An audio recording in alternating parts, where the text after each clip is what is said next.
Sébastien Lerat, Sandrine Bozek, François Van Fletteren, Claire Pitette, Pascal Ditch, Simon Jaraï et Laurence Cosier-Lemire qui a donné procuration à Pascal.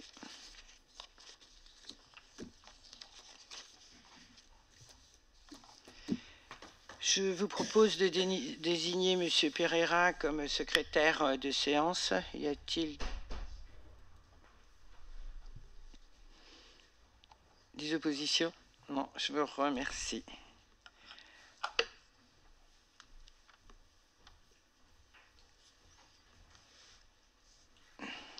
Alors, avant d'entamer le conseil, avec Madame Canu, Nicolas Gravel et moi-même, nous devions, on devait donner un nom à la rue qui va desservir le centre aquatique sur la commune de Menneval. Je précise bien que c'est sur la commune de Menneval.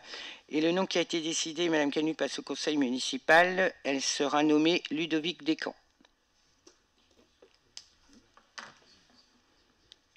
Oui, c'est ça.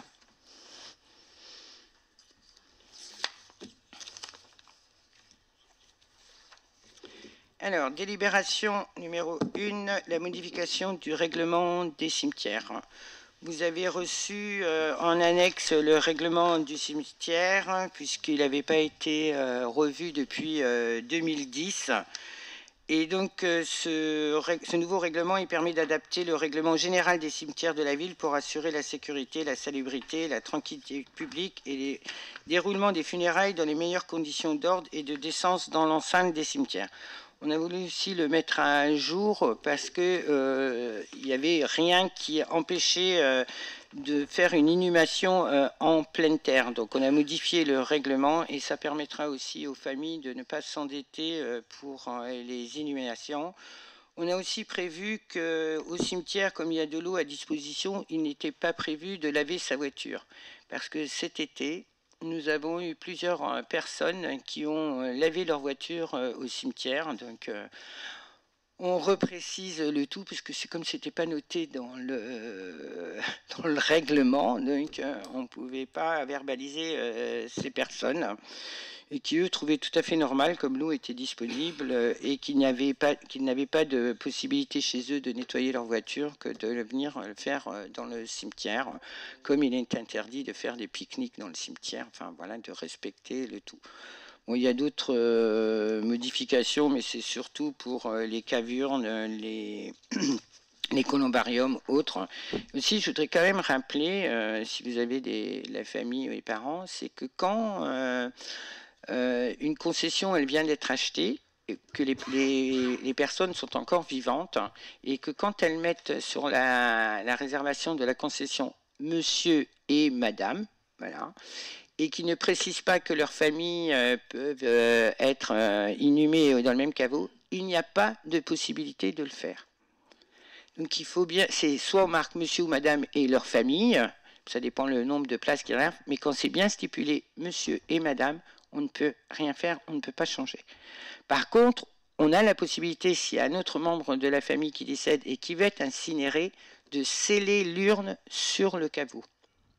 Mais en aucun cas, on ne peut le mettre à l'intérieur parce que c'est soit une volonté des familles, le service état civil en amont précise bien aux personnes que si c'est monsieur et madame simplement, il n'y aura pas de possibilité. Donc il y a des concessions qui sont vendues comme ça, monsieur et madame, et d'autres qui sont vendues monsieur ou madame et la famille, où ils stipulent quelles personnes qui veulent bien avoir inhumés en même temps qu'eux. Donc voilà, je le rappelle parce que si vous connaissez du monde et qu'ils ont fait ça et qu'à l'époque ils n'ont pas pensé que ça stopperait une autre personne pour être inhumée, qu'ils aillent modifier s'ils veulent à l'état civil. Voilà, c'est juste ce que je voulais dire. Y a-t-il des questions sur le règlement ?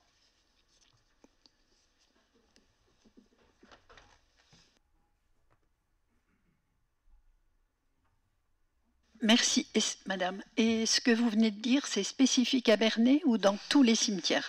Dans tous. Merci. Il y a d'autres questions? Donc on passe au vote. Qui est contre? Qui s'abstient? Adopté. Je vous remercie.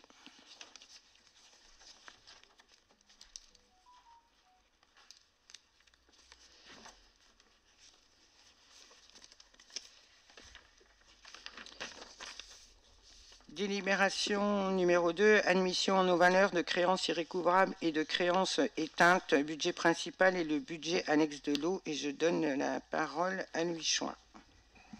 Oui, merci Madame le maire. Donc comme chaque année, nous avons à passer cette délibération qui constate d'une part les admissions en non-valeur, c'est-à-dire les créances pour lesquelles toutes les mesures ou poursuites ont été engagées par le Trésor public et qui se sont avérées infructueuses. Il est simplement rappelé que la créance admise en non-valeur est toujours susceptible d'être réinitialisée ou réactivée dans la mesure où le débiteur se trouverait à nouveau solvable.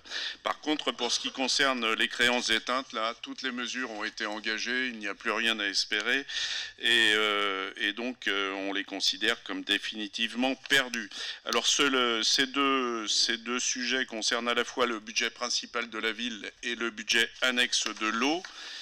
Pour ce qui concerne donc les admissions en non-valeur, concernant le budget principal, elles s'élèvent à 27 437,37 €. Pour ce qui concerne le budget annexe de l'eau, 24 349,19 €. Pour ce qui concerne les créances éteintes, pour le budget principal, 11 480,97 €. Et pour le budget annexe de l'eau, 10 645,36 €. Donc il vous est proposé de valider l'admission en non-valeur de ces créances irrécouvrables que je viens de vous présenter, ainsi que des créances éteintes pour lesquelles j'ai fait la même chose pour un montant global de 73 912,99 €. Voilà, merci. Madame le maire. Avant de passer au vote, j'ai oublié d'adopter de demander la notion du procès-verbal du précédent conseil. Est-ce qu'il y avait des observations sur ce... Non, donc je fais passer pour la signature, merci. Donc y a-t-il des questions sur la délibération? Oui, Simon. Merci Madame le maire. Non, juste pour savoir, est-ce qu'on a une idée du profil du débiteur? Est-ce qu'il s'agit d'entreprises, de particuliers? Oui, alors il s'agit la plupart du temps de particuliers en difficulté. C'est-à-dire qu'ils ne paient pas la cantine, ils ne paient pas l'accueil de loisirs, ils ne payent pas l'eau. Ils sont en incapacité de le faire. Voilà.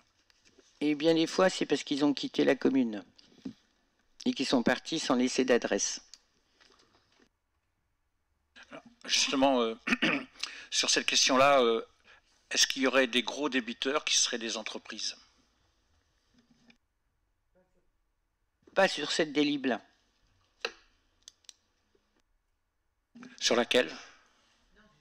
Pas cette fois-ci, il n'y a pas des entreprises qui ont laissé des... Oui. Pour l'instant, c'est calme.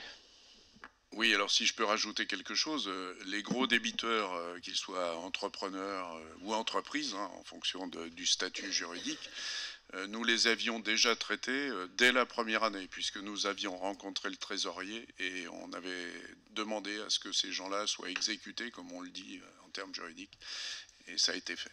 Donc, parce que ce sont des créances, dans le budget principal, ce sont des créances de 2014-2016 jusqu'à 2024, mais pas l'année 2024, c'est au début d'année 2024. Et pour le budget haut, c'est encore des créances de 2003, 2008 et de 2010, pareil, jusqu'à fin 2023, début 2024. Ça, c'est les créances que le trésorier nous demande de passer. Parce qu'il y en a, je pense qu'il y en aura encore d'autres. Est-ce qu'il y a d'autres questions? Il n'y a pas de questions, on passe au vote. Qui est contre? Qui s'abstient? Adopté. Je vous remercie.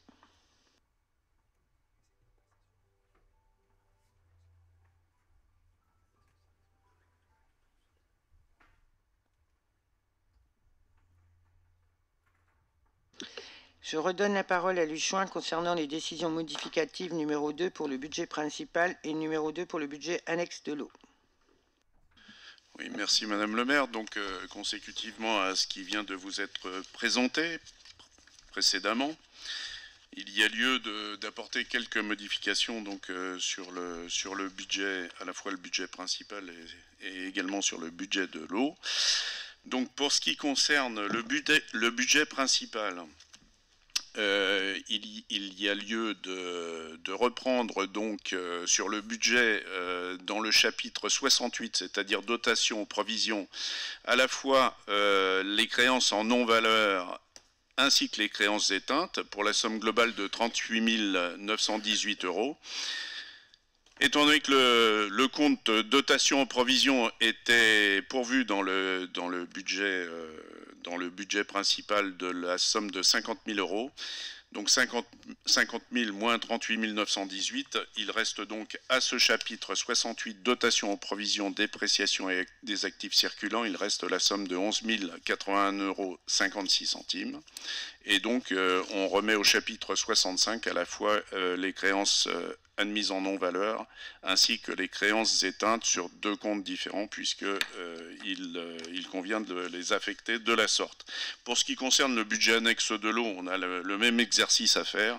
Et là, la dotation pour dépréciation d'actifs circulants a été beaucoup plus réduite dans le budget. Donc de 35 000, on déduit 34 994,55 €, ce qui fait qu'il ne reste plus sur ce chapitre 68 du budget annexe de l'eau que la somme de 5,45 €, les créances éteintes se retrouvant et les créances admises en non-valeur se retrouvant sur leurs comptes respectifs dans le chapitre 65. Et on a à adjoindre en modification la reprise d'une somme de 10 centimes pour le règlement d'une annuité d'emprunt, puisque avait été mis, j'ai dit 10 centimes, pardon, 10 €, 10 €. Puisque une petite erreur s'était glissée dans le calcul de l'annuité d'un emprunt concernant justement un emprunt d'investissement sur le réseau d'eau, et donc on n'allait pas passer quelques centimes, on a passé 10 €. Bon, enfin voilà, mais ça ne change rien sur le budget dans sa globalité.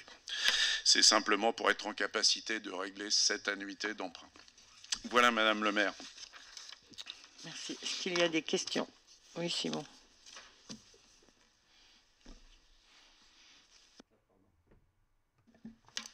Merci. Mais écoutez, je profite qu'on aborde la question de l'eau pour également aborder la question de la qualité, puisqu'on a quand même des administrés qui sont inquiets par rapport à la qualité de l'eau, puisqu'on sait qu'il y avait quand même une pesticide interdite depuis 2017-2018, une pesticide qui traite la betterave, qui est encore présente dans les relevés d'analyse d'eau. Moi, je voudrais aussi évoquer le fait que la ministre de l'Agriculture a dévoilé encore une série de mesures de simplification qui consistent encore une fois à abaisser les normes concernant l'utilisation des pesticides. C'est quand même l'eau un enjeu de santé publique majeur. Voilà, quel impact ces mesures, les prochaines mesures prises par nos dirigeants auront sur l'eau, sur la qualité de l'eau. Et est-ce qu'on en sait un peu plus sur cette pesticide toujours présente, si elle est toujours présente dans les dernières analyses, et est-ce que vous avez des réponses à nous apporter à ce sujet? Merci. Alors, j'ai pas de réponse à apporter, Simon, parce qu'il aurait fallu que je me renseigne auprès du service de l'eau où c'en était dans les analyses. Aujourd'hui, on a tous les 2 jours des prélèvements qui sont vérifiés par l'ARS. Pour l'instant, on n'a pas eu de retour. Dire ce que la ministre de l'Agriculture a prévu, on n'aura pas le recul tout de suite pour voir s'il y a des effets. Je sais que Nicolas Luzet, qui est l'employé au service de l'eau, a des relations et des réunions avec les agriculteurs très souvent. Donc pour l'instant, je sais pas. Mais je peux t'apporter les réponses si tu veux. J'appelle, je vois ça demain et j'apporte les réponses. Ah, lui, il peut rajouter. Oui, donc je crois savoir qu'il s'agit du chloridazone. Cette molécule n'est pas réautorisée par la ministre de l'Agriculture. Elle a été interdite, elle est interdite. Malheureusement, ce qui se passe en général, c'est que la migration des molécules depuis la surface jusque dans les nappes, elle se fait dans le temps. C'est pour cela qu'on avait retrouvé pendant près de 15 ans une molécule qui a été interdite il y a 30 ans maintenant. Et plus personne ne l'utilise, mais cependant, bon, il faut le temps que tout s'appure, malheureusement. Voilà. Mais je me renseignerai, Simon. Y a-t-il des questions? Pas de questions, donc on passe au vote. Qui est contre? Qui s'abstient? Adopté. Je vous remercie. On fait passer les parapheurs pour signature pour les décisions.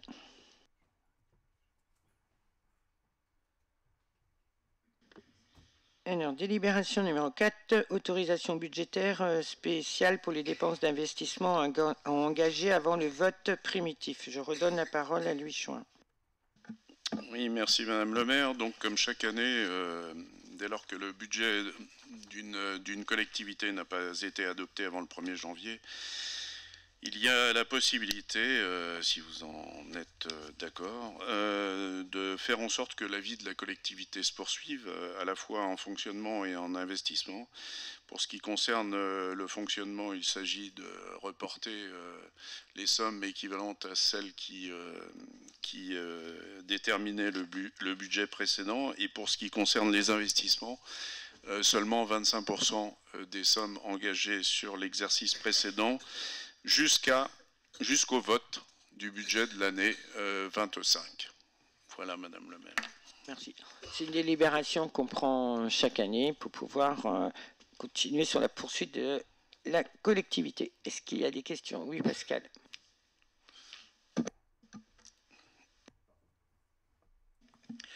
Est-ce que vous pouvez nous donner un petit peu, comment dirais-je, le type d'investissement sur lequel on va s'engager sur ces 25%? D'accord, c'est celles qui sont après, d'accord.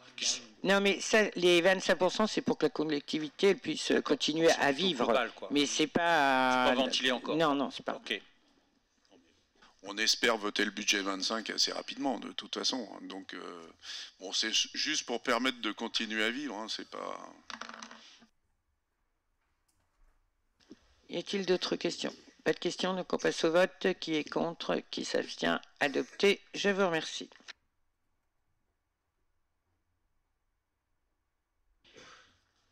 Je redonne la parole à Louis Chouin concernant la 5e délibération, apurement du compte 1069. Oui, merci Madame le maire. Donc je suppose que vous vous souvenez que, comme chaque année, on revient sur cette délibération puisqu'il avait été décidé en 2022, oui, en 2022, il avait été décidé de répartir cette somme de 320 592 € sur 4 ans. Donc nous en sommes à la 3e année. Et il vous est proposé donc de valider la somme de 80 148 € de façon à apurer ce compte 1069 qui est issu de l'ancien dispositif comptable M14. Bien évidemment, cette nouvelle somme en dépenses va influer sur la section d'investissement. De telle sorte que nous passions de 2 104 236 € au budget à 2 184 384 € et 79 centimes. Voilà, Madame le maire. Merci, Monsieur Chouin. Oui, vous vous rappelez, c'est quand il y avait eu le passage de la nouvelle nomenclature vers la M14, il y a eu un problème dans les restaurations des données financières et donc le trésorier nous a demandé d'apurer ce budget depuis 97 qui avait un seul débiteur de 320 592,06. Y a-t-il des questions? Pas de questions. On a encore une échéance à passer l'année prochaine. Donc, est-ce qu'il y a des questions? Non, plus de questions. Donc, on passe au vote. Qui est contre? Qui s'abstient? Adopté. Je vous remercie.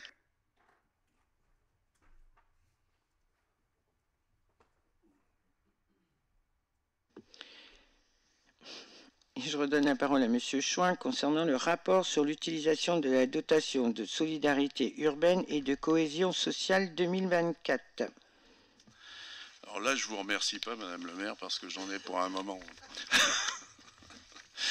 Donc, je vous rappelle que la ville de Bernay a été éligible au titre de l'année 2019 à la dotation de solidarité urbaine et de cohésion sociale. Je ne vais pas essayer de prononcer l'acronyme parce que ça me paraît difficile. DESUX. Bon, enfin, peu importe. Le montant versé en 2023 à la commune représente la somme de 589 013 euros et 13 euros. Cette somme est intégrée à la dotation globale de fonctionnement de la ville. Son objectif, c'est d'aider les communes à financer leurs actions en matière de fonctionnement pour ce qui concerne le développement social urbain. Donc l'article L 1111-2 du Code général des collectivités prescrit que les communes bénéficiaires de la DSU doivent en justifier l'emploi au travers d'un rapport annuel présenté au conseil municipal, ce que je vais faire maintenant. Donc, pour ce qui concerne la gratuité de la médiation culturelle, qui a pour but de favoriser l'accès aux loisirs et à la culture pour tous. Pour ce qui concerne le théâtre Le Piaf, ce budget artistique consacré à l'ensemble des événements gratuits représente la somme de 60 910 euros. En 2023, on parle des comptes 2023. Il est à stipuler que ce budget ne comprend pas les frais de fonctionnement, ni de personnel, ni de communication du service culturel. Cette programmation était à destination des scolaires du premier degré de la ville et a permis d'accueillir 2800 enfants. Le festival côté cours, côté jardin a quant à lui proposé 10 spectacles d'art de la rue en juillet 2023 et a permis d'accueillir 4851 spectateurs. Je vous rappelle qu'il s'agit de spectacles multidisciplinaires proposant à la fois du théâtre, de la danse, du mime, du cirque dans l'espace public. Pour ce qui concerne la médiathèque ludothèque, le budget culturel de la médiathèque ludothèque consacré à l'ensemble des événements représente la somme de 25 000 euros, sans compter la masse salariale correspondant à ces animations. Je vous fais grâce du détail, vous en avez l'ensemble, enfin, je pense, un résumé non exhaustif dans la délibération. Pour ce qui concerne le musée, le budget des Beaux-Arts a consacré à l'ensemble des événements dont on parle près de 15 000 euros, sans non plus compter la masse salariale correspondant à ces animations. Il est à préciser qu'en 2023, le musée a fait bénéficier de conditions de gratuité à 2452 personnes, auxquelles on peut ajouter 1592 scolaires. L'exposition temporaire consacrée au photographe Harold Herrmann, entièrement gratuite, se déployait à la fois sur une salle du musée qui est parvenu à, à accueillir 600 visiteurs, et également dans l'abbatiale qui, pour son compte, a comptabilisé 5522 visiteurs. Je précise également que le musée participe aux journées européennes gratuites qui ont permis à 238 visiteurs pour les journées européennes du patrimoine d'en bénéficier, 66 pour la nuit européenne des musées et 17 pour les rendez-vous au jardin. Les subventions et avantages en nature au Centre communal d'action sociale de Bernay. Donc le CCAS, comme vous le savez, propose une politique de prévention et d'accompagnement à destination des plus vulnérables et des plus modestes. La totalité de la subvention de la ville versée au CCAS pour 2023 s'est élevée à 215 000 euros. Les avantages en nature sont quant à eux estimés à 200 000 euros, ce qui constitue un montant global affecté au CCAS de 415 000 euros TTC. Subventions et avantages en nature aux associations, le soutien à la vie associative est un enjeu fort et un enjeu auquel la municipalité tient beaucoup, et son soutien s'établit globalement à la somme de 604 533,74 euros. Au titre des subventions apportées aux associations, je vous rappelle que 120 421,26 euros ont été distribués. Pour ce qui concerne les avantages en nature, elles sont constituées de différentes choses, c'est-à-dire disposition de locaux, de salles et de personnel, et s'élèvent quant à elles à 484 112,48 €.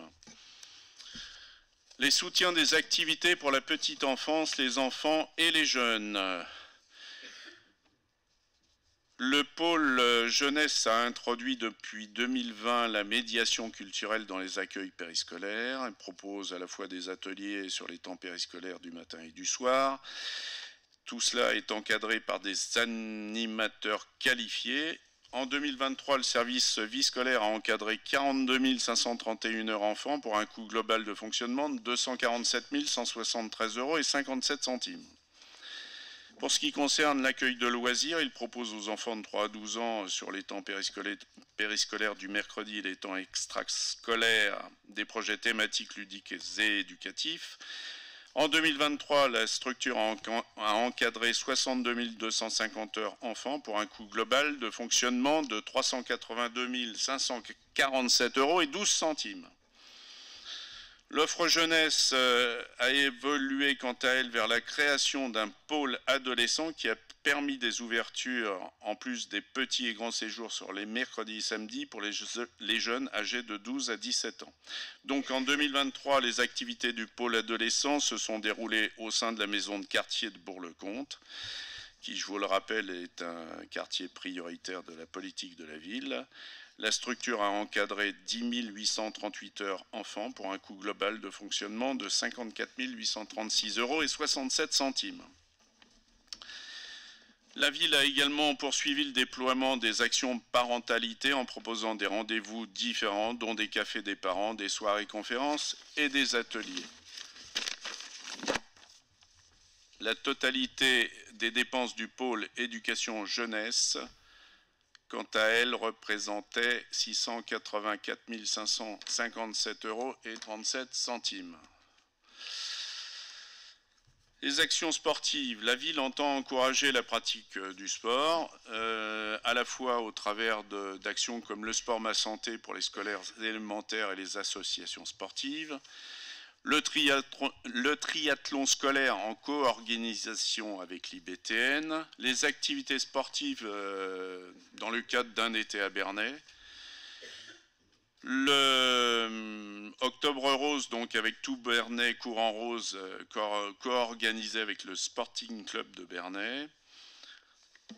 Nous proposons également des interventions sport dans les écoles et les structures municipales de la ville, au travers de 2 éducateurs sportifs municipaux. Nous avons également le projet de faire savoir rouler à vélo en ville, et cela en ville et ailleurs d'ailleurs, et cela notamment vis-à-vis des plus jeunes, auprès des enfants, donc, et les sensibiliser à la fois à la mobilité douce et également à la sécurité et aux règles du code de la route. Le coût estimé de l'ensemble des manifestations gratuites, personnel compris, est de 80 000 € TTC. Au total, pour 2023, les actions de la ville menées en direction de la solidarité, de la jeunesse et de l'insertion des populations fragilisées s'est élevé à la somme d'1 885 001 € TTC. Voilà, Madame le maire. Merci, Monsieur Chaud. Y a-t-il des questions sur ce rapport? Je pense qu'il a bien été détaillé par Monsieur Chaud. On constaterait quand même que la ville fait beaucoup de choses en faveur de la jeunesse et des familles, parce qu'il y a quand même beaucoup d'animations et autres qui sont gratuites. D'ailleurs, la médiathèque, il y a eu beaucoup plus d'emprunts de livres en 2023, et ça se poursuit en 2024. Dire peut-être que nos familles et nos jeunes reprennent le goût de la lecture.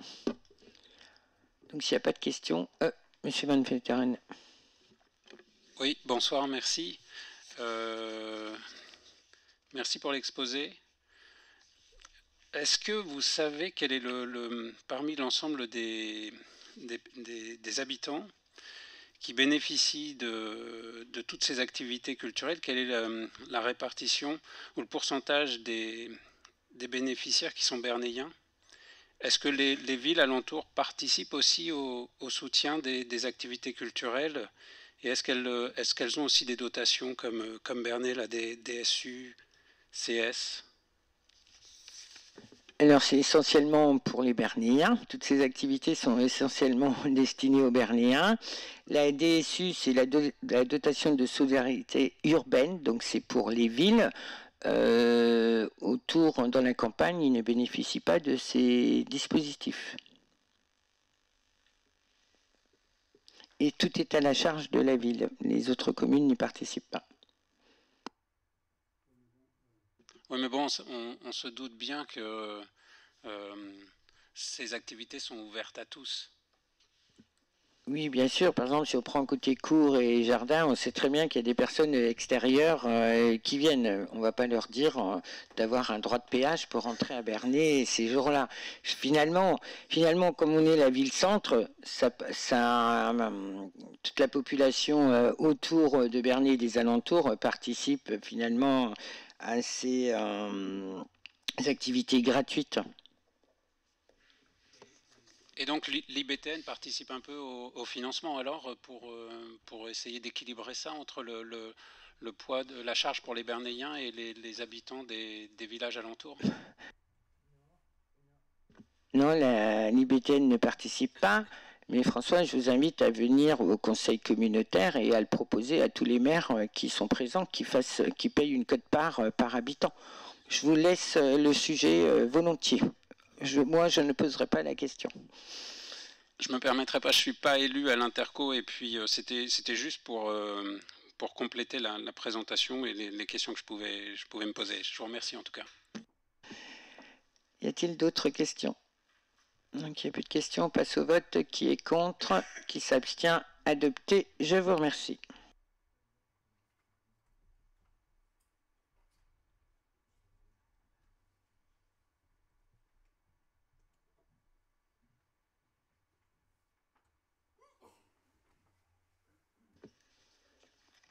Je redonne la parole à Monsieur Chouin concernant la validation de l'état descriptif de division en volume du lycée Augustin Fresnel. Oui, merci Madame le maire. Donc, il s'agit d'une délibération qui avait été votée en 2012 par le conseil municipal de Bernay concernant la cession de l'emprise communale du lycée Fresnel. Et il était prévu le transfert en pleine propriété de l'ensemble immobilier à la région Normandie. Cela n'a pas été fait pour je ne sais quelle raison. Cette cession devait être réalisée par acte administratif à l'initiative de la région Normandie. Bon, il semblerait qu'il n'y ait pas les compétences à la région puisque désormais il est prévu de demander à un notaire d'intervenir de façon à faire en sorte que l'intégralité des bâtiments ainsi que leur emprise foncière soit cédée à la région Normandie pour régulariser cette délibération votée en 2012. Y a-t-il des questions? Pas de questions, donc on passe au vote. Qui est contre? Qui s'abstient? Adopté. Je vous remercie.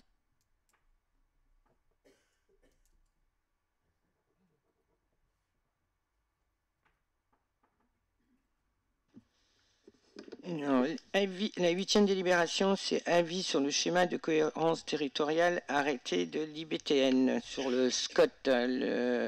Vous savez que l'IBTN a réalisé son SCOT et il doit passer devant chaque commune pour être adopté. Donc les grandes orientations stratégiques du SCOT sont les suivantes. Vers une ruralité d'avenir qui valorise un cadre de vie durable et raisonnable, vers une ruralité d'avenir vivante et solidaire, vers une ruralité porteuse d'une économie forte, les documents d'aménagement artisanal, commercial et logistique.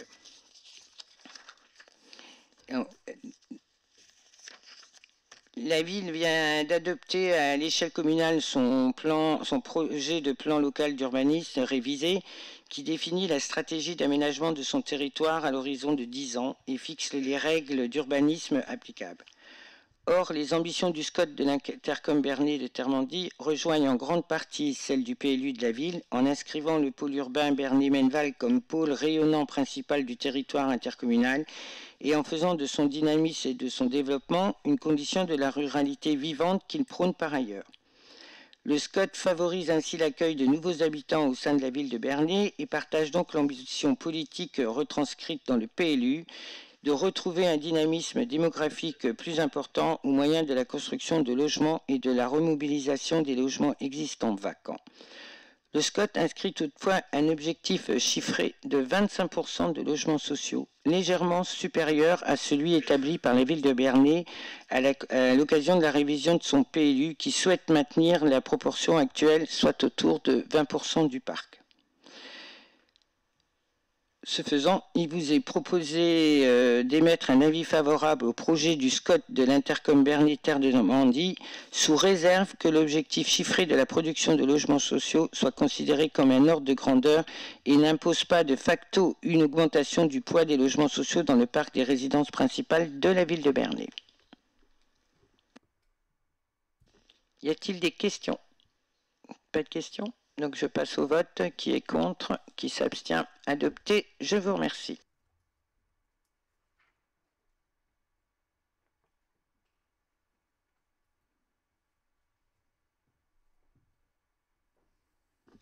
Je redonne la parole à M. Chouin concernant la validation des offres pour la réhabilitation du site de Nibailly.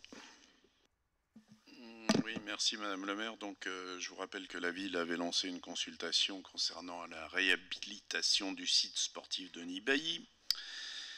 Les travaux concernent à la fois la construction d'un clubhouse de rugby, de vestiaires pour le football et des VRD. La prestation est décomposée en 12 lots distincts. La ville a reçu 24 offres, toutes recevables. Cependant, les lots 2 et 4 ont été déclarés infructueux, faute d'offres, et ont été relancés selon une procédure dite sans publicité ni mise en concurrence.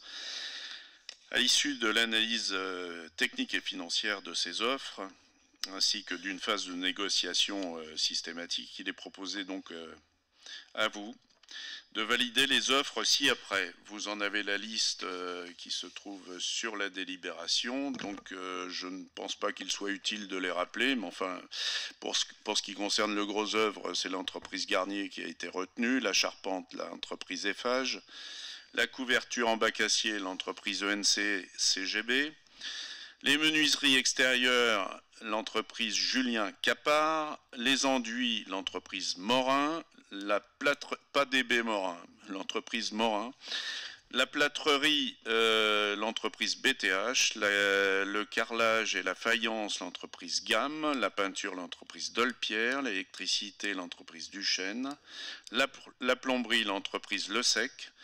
Pour les VRD, donc, il y a des négociations toujours en cours.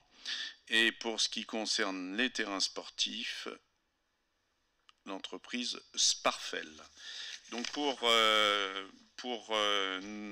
permettre de commencer assez rapidement les travaux et sans avoir à revenir devant vous, il vous est demandé également d'autoriser Madame le maire à signer les dites offres ainsi que tout document s'y afférent et notamment les avenants. Y a-t-il des questions? Pas de questions, donc on passe au vote. Qui est contre? Qui s'abstient? Adopté. Je vous remercie.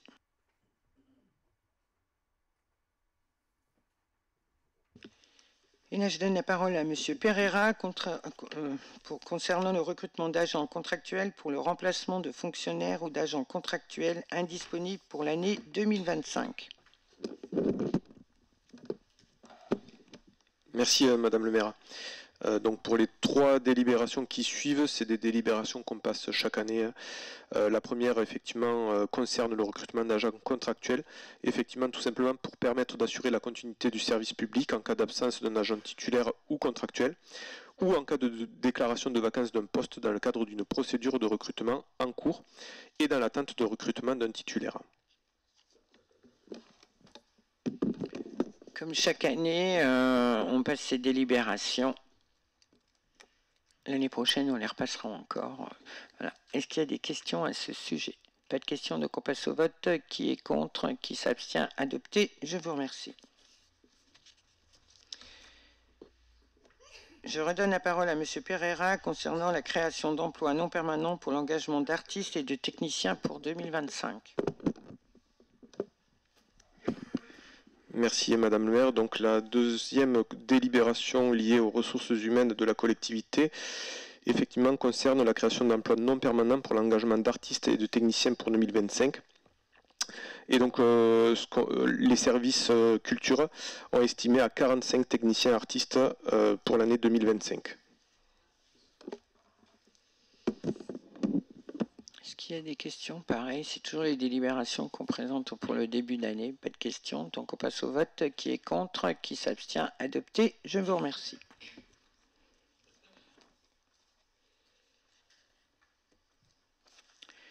Je redonne la parole à M. Pereira concernant la création d'emplois pour accroissement temporaire et saisonnier pour l'année 2025.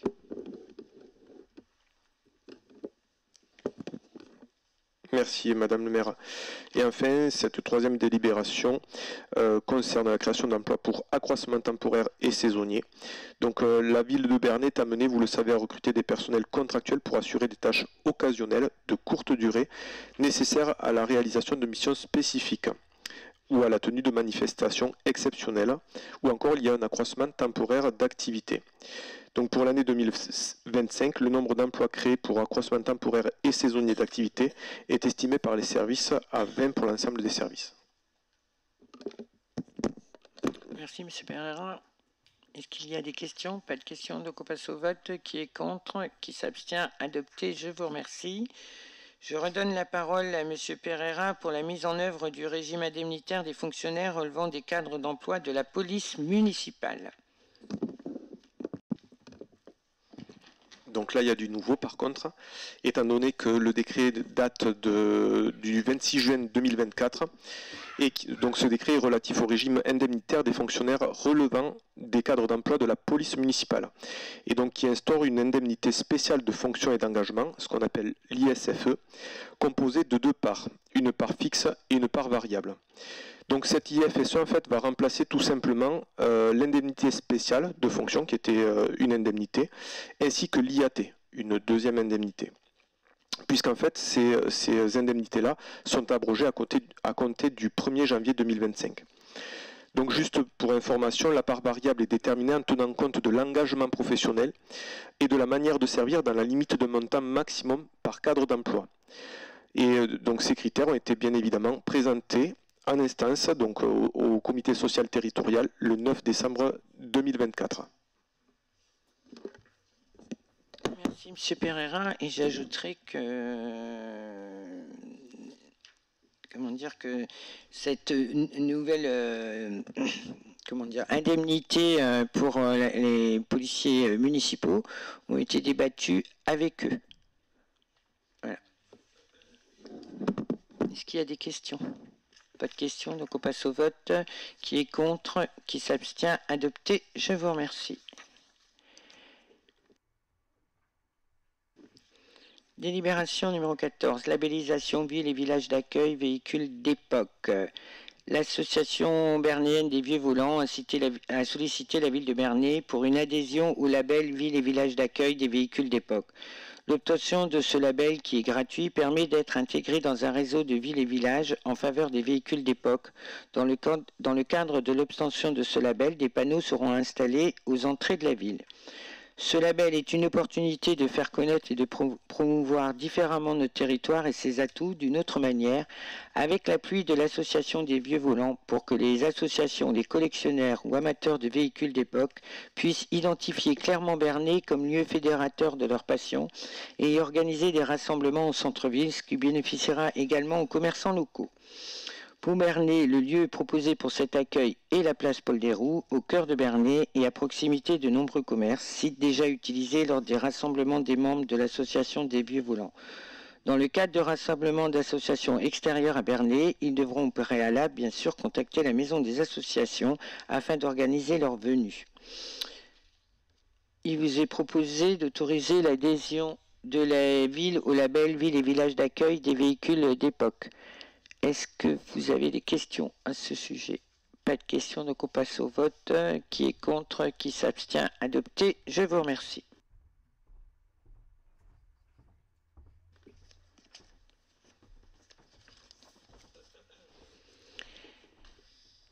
Je redonne la parole à Monsieur Chouin concernant la proposition de révision des tarifs des terrasses, étalages et location du Parc Expo.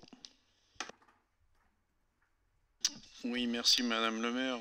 Donc, dans le cadre de l'optimisation de l'utilisation de l'espace public et pour garantir une équité tarifaire entre les différents commerçants de la ville, les tarifs sont fixés pour l'occupation du domaine public. Ça, c'est un rappel. Ces tarifs peuvent être révisés par la collectivité chaque année, ce qui n'a pas été fait depuis 2015. Pour ce qui concerne les commerces de centre-ville, il est proposé de laisser les tarifs actuels à l'identique, au vu des réalités économiques d'aujourd'hui. Cependant, pour ce qui concerne d'autres types de commerçants ou d'intervenants, il y a lieu d'apporter quelques modifications. D'une part, pour ce qui concerne les cirques, les spectacles, les manifestations qui se déroulent sur le parc des expositions, il vous est proposé de créer un tarif unique de 300 € pour 7 jours et pour une occupation au-delà de 7 jours, 500 € avec un maximum d'occupation de 14 jours. Il sera proposé, enfin vous est proposé aussi d'agréer une prestation de service qualifiée de nettoyage de terrasse, puisqu'on peut observer que soit par négligence, soit par incapacité de le faire, un certain nombre de commerces laissent se dégrader l'état des trottoirs devant leur boutique, et donc on va leur proposer un nettoyage de leur terrasse pour une prestation globale de 150 € par terrasse et par lavage, avec un maximum de 2 par an. Il vous est proposé également d'établir des sanctions pour les commerçants qui débordent allègrement des superficies qui leur ont été allouées sur les trottoirs ou terrasses. Et pour cela, il vous est proposé de valider une amende qui sera calculée en fonction de la surface en infraction, multipliée par le tarif au mètre carré, avec obligation de revenir dans les règles établies en début d'année contractuellement avec eux. Pour ce qui concerne la tarification des marchands ambulants, hors marchés hebdomadaires, cette disposition n'est jamais utilisée, n'est jamais réclamée par qui que ce soit, donc on vous propose de la supprimer. Pour ce qui concerne enfin les food trucks, et par souci toujours d'équité, une tarification forfaitaire unique est désormais proposée, et on vous propose de l'adopter à 720 € par an. Voilà, Madame la maire. Sinon, vous avez tout le détail des prix des terrasses dans la délibération. Effectivement, on a voulu remettre sur une même délibération tous les tarifs pour une remise à jour. Et donc, vous avez pu constater qu'il n'y a pas d'augmentation du coût des terrasses au prix mètre carré. Est-ce que vous avez des questions? Pas de questions, donc on passe au vote. Qui est contre? Qui s'abstient? Adopté. Je vous remercie.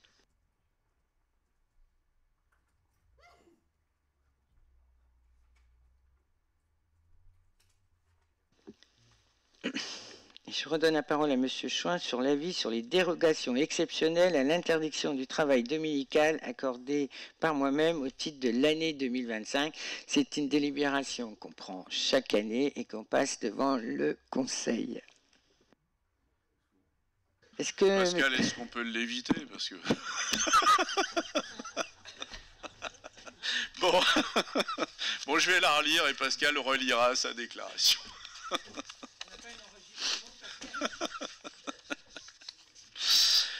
Bon, je vous rappelle que le Code du travail prévoit qu'un maire peut décider par arrêté de permettre la dérogation à la règle du repos dominical dans les commerces de détail, et ce jusqu'à 12 dimanches par an, après avis du conseil municipal.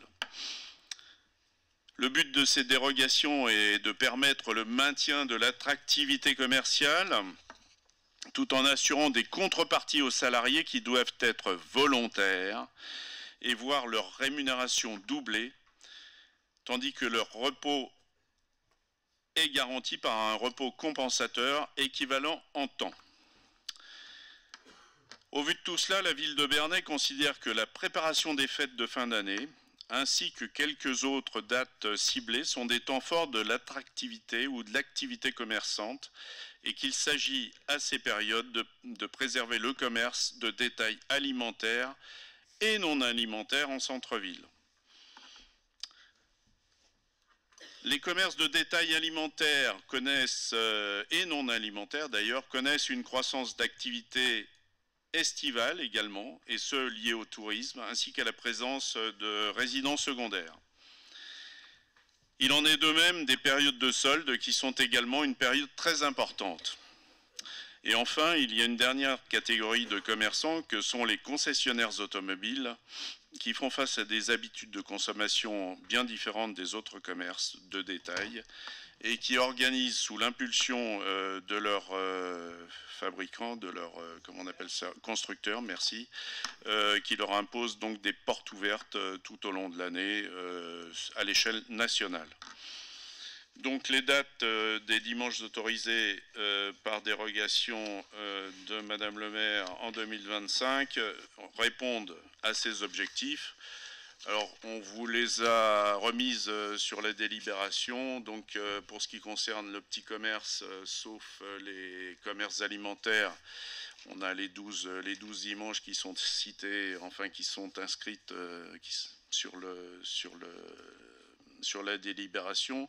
Pour ce qui concerne le secteur B, donc les commerces alimentaires, y compris les supérettes et les moyennes et grandes surfaces, vous avez également les 12 dimanches. Pour ce qui concerne les garages, la même chose, tel que je viens de l'énoncer. Voilà, Madame le maire. Merci, Monsieur Chouin. Et je donne la parole à Pascal. Merci, Madame le maire. Donc vous avez raison, c'est une délibération sur laquelle on échange depuis des années.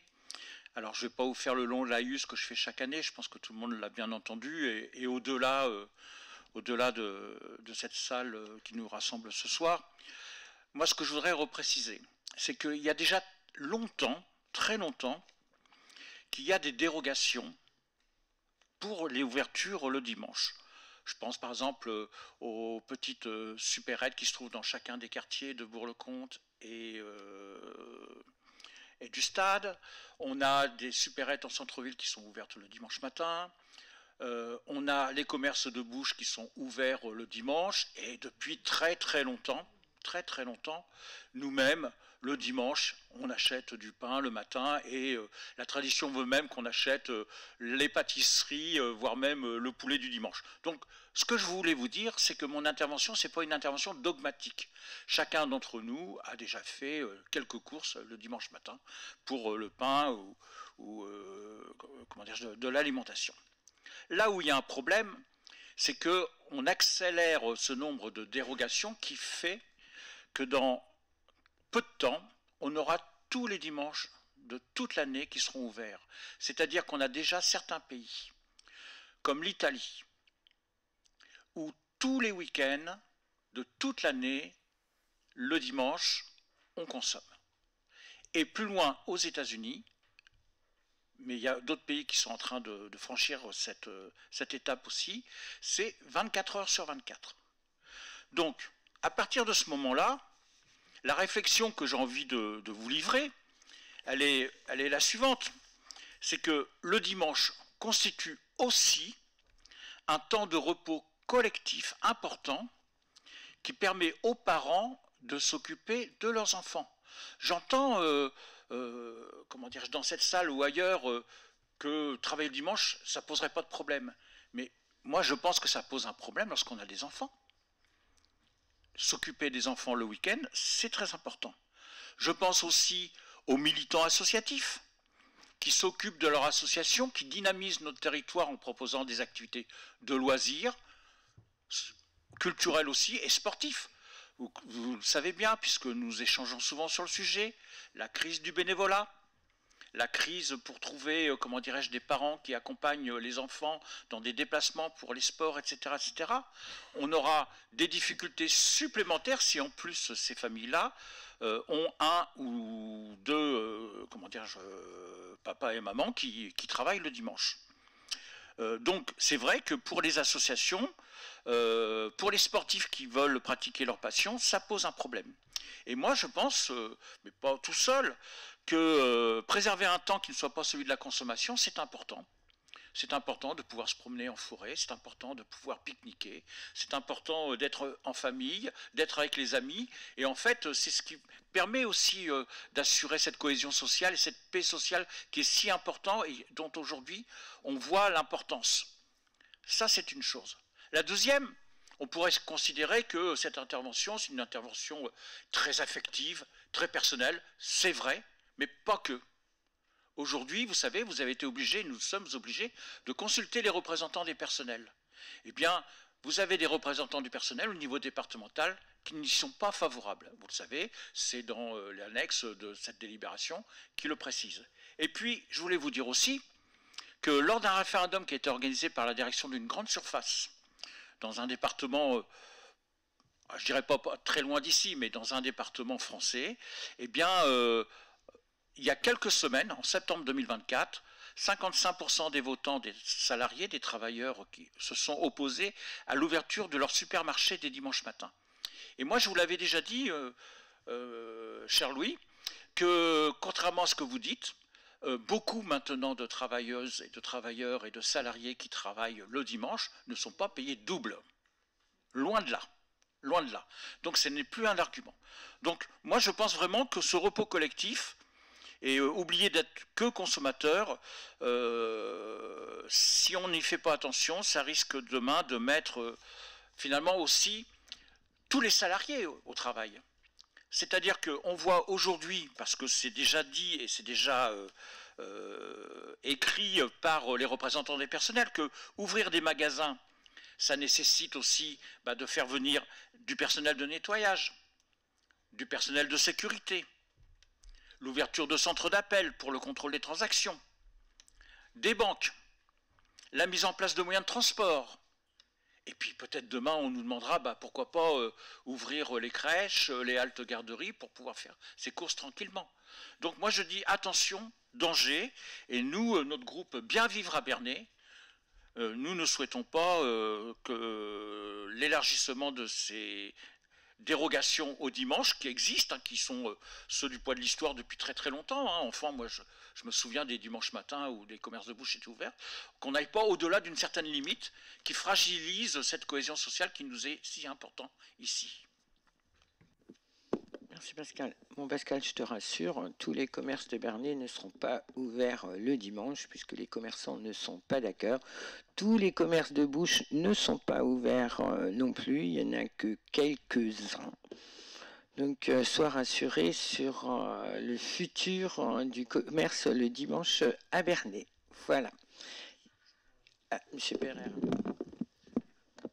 Juste, je souhaiterais ajouter, enfin, on partage quand même énormément de points de vue à ce sujet-là. La seule problématique, c'est qu'aujourd'hui, les commerces sont aussi concurrencés par Internet grandement. J'ai pu m'entretenir avec certains commerçants qui le disent aujourd'hui, même eux vont sur Internet, ce qui leur permet en fait d'équilibrer leur chiffre d'affaires. Ils font presque autant de chiffre d'affaires sur Internet que ce qu'ils vendent en physique. Et ça, c'est une vraie réalité en fait dans notre société. Et ce principe-là aussi, de donner la possibilité, je suis d'accord avec vous, certaines entreprises malheureusement ne jouent pas le jeu, mais d'autres, des plus petites, souhaitent en fait ouvrir, donc leur permettre ces dérogations-là, c'est cela aussi de conserver du commerce local, en local. Deuxième chose, je suis très attaché, vous le savez comme vous, à l'aspect familial. Et il faut savoir que certains commerces qui sont ouverts le dimanche sont aussi des liens sociaux.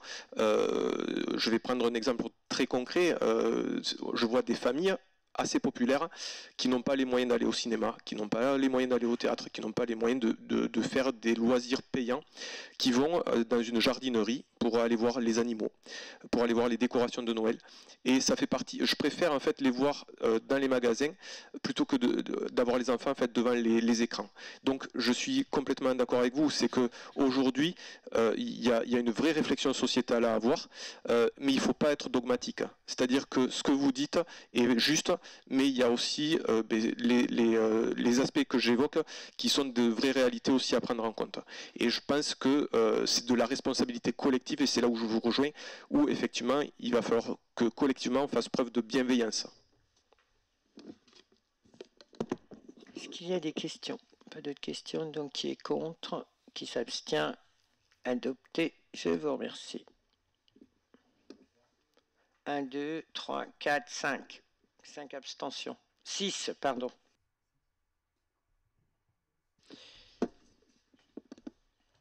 Je donne la parole à M. Chouin concernant la proposition d'actualisation au 1er janvier 2025 des tarifs du marché hebdomadaire.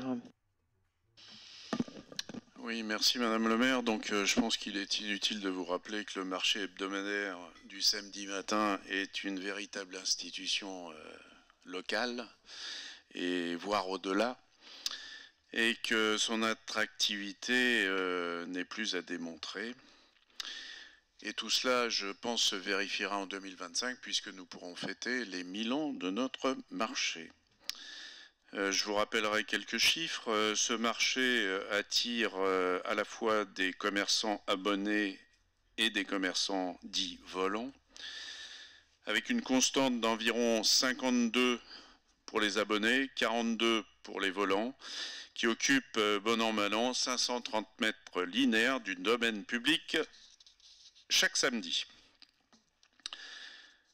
Pour ce faire, les commerçants s'acquittent auprès du placier à chaque séance d'un droit de place, qu'on appelle redevance, d'une redevance animation, et selon leurs besoins, d'une redevance raccordement électrique, puisque, comme vous pouvez le constater, certains ont des caisses électriques ou électroniques, et en conséquence, ils ont besoin, et puis également des balances, et donc ils ont besoin d'électricité.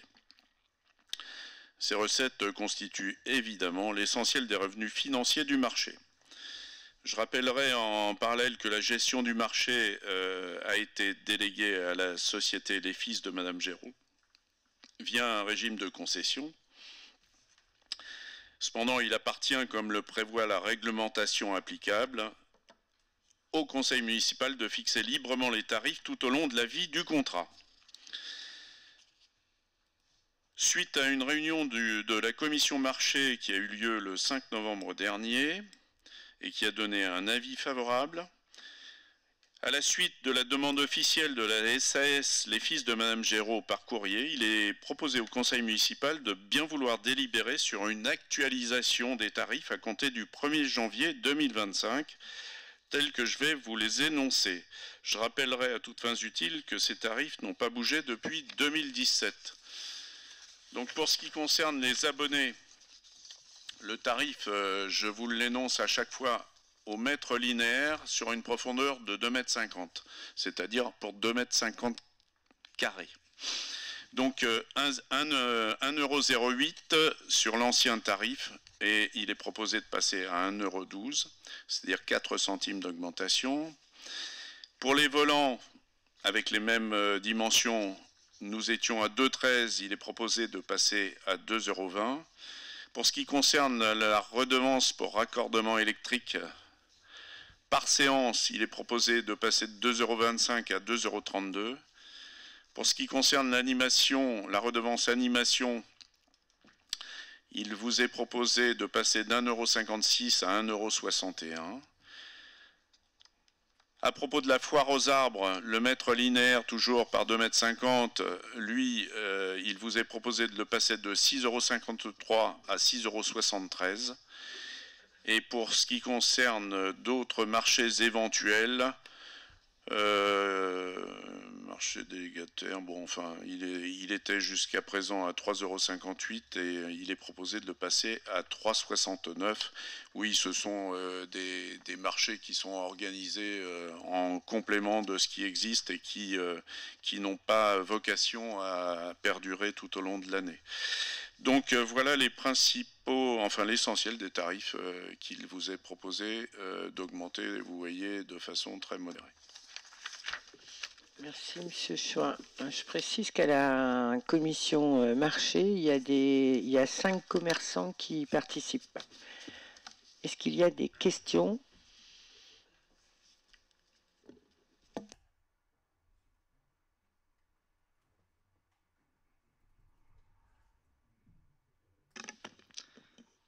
Merci. Petite question, je voudrais savoir par quels moyens la société Giraud encaisse les commerçants sur place. Alors, je pense que si c'est les abonnés, ils doivent avoir un abonnement au moins ou à l'année, je ne sais pas. Et pour les volants, je pense soit ils ont une carte bleue, soit en espèce, je ne sais pas. Par contre, je ne peux pas dire, est-ce qu'il y a un problème ? Non, non, c'est surtout pour des soucis de transparence et d'équité. Je pense que pour le coup, peut-être instaurer un système de paiement obligatoire en carte bleue pourrait sécuriser beaucoup de commerçants et effacer certaines pratiques. C'est-à-dire, parce que là je comprends pas, ça veut dire que la société Géraud déclare pas ses espèces, ça veut dire quoi ? Non, non, Ben, parce que non, mais il faudrait que... Mais c'est juste pour mettre de la transparence. Oui, mais parce que Sébastien, tu dis que c'est pour éviter certaines pratiques. Mais enfin, moi, je peux pas aller voir Géraud et lui dire, bon, la société Géraud, vous êtes bien gentil, mais maintenant vous allez payer. Tout le monde va se faire payer par carte bleue pour que vous évitiez certaines pratiques. Je ne sais pas ce que ça veut dire, certaines pratiques. Voilà, si vous ne savez pas ce que ça veut dire, certaines pratiques, voilà, c'est des informations comme ça qui me viennent. Effectivement, c'est vrai qu'on a tendance à essayer de simplifier des choses par des billets, informatiques, numériques, pour avoir un suivi. Et c'est vrai que là, je pense qu'effectivement, avoir un suivi, ça pourrait être une bonne idée. Après, c'est une idée. Libre à vous de l'appliquer ou de la transmettre. Non, mais un suivi de ce que fait, bien évidemment, la société Géraud, vu qu'elle a la délégation, maintenant, elle est obligée de nous rendre des comptes quand même à la fin de l'année. Maintenant, de dire qu'ils ne peuvent pas prendre d'espèces, parce que je ne sais pas si tous les commerçants, ils ont une carte bleue ou ils ont des chèques ou je ne sais pas, ça, je peux pas dire. Maintenant qu'ils encaissent en espèces, peut-être, ou peut-être que l'espèce, tu penses que le paiement en espèces voudrait dire qu'il ne paye pas la surface totale de ce qu'il devrait avoir, enfin je ne sais pas. Là j'ai plein de suppositions qui me viennent, mais bon, je vais interroger la société Géraud à ce sujet. Pascal.